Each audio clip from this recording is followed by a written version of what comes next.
はい、皆さんこんにちは。今回は第12回ということになります。それでは早速中に入っていきましょう。After work each day, Wozniak would go home for a TV dinner and then return to HP to moonlight on his computer. 毎日、仕事が終わってからウォズニャクですね、スティーブ・ジョブズの相棒の人ですけども、TV ディナーって書いてますけど、これはいわゆる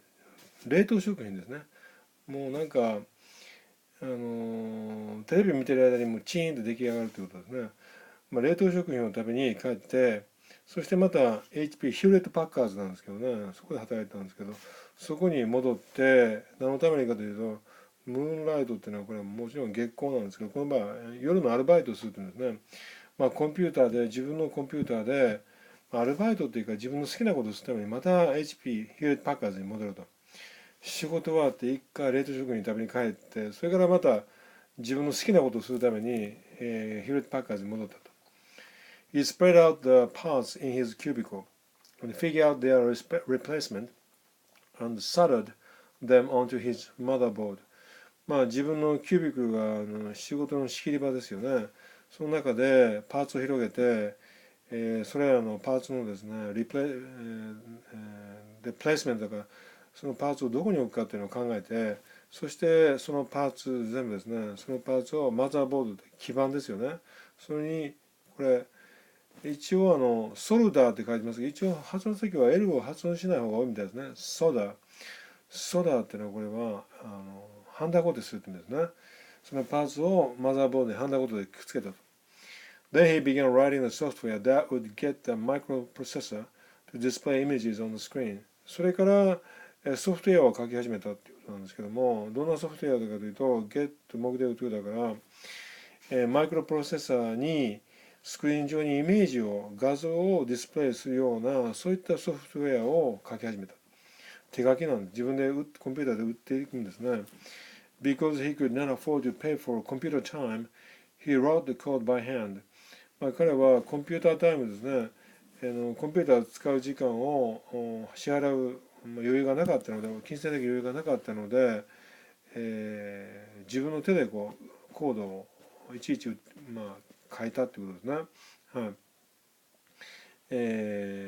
自分で文字で書いたっていうことですね。それで、after a couple of months he was ready to test it. で、数ヶ月経った後、彼は IT っていうそのコードですね。そのコードをテストする準備ができたと。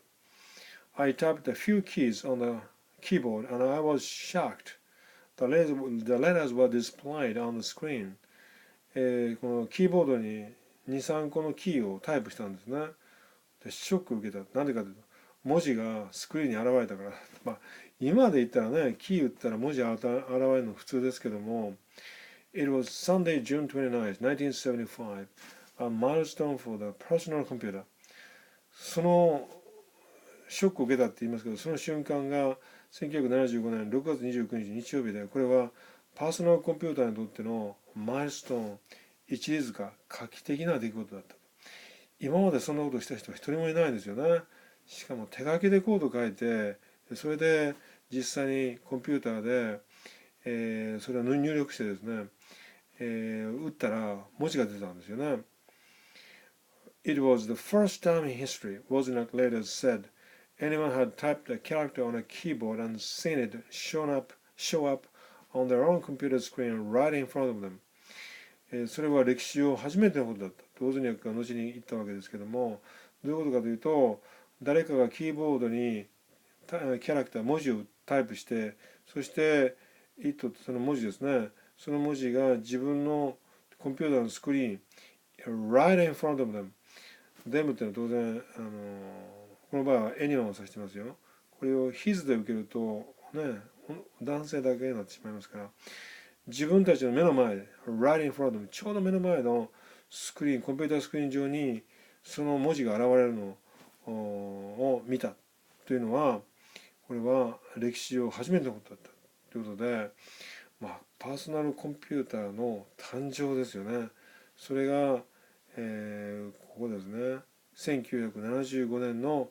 6月29日ということで、今から40年ぐらい前ですね。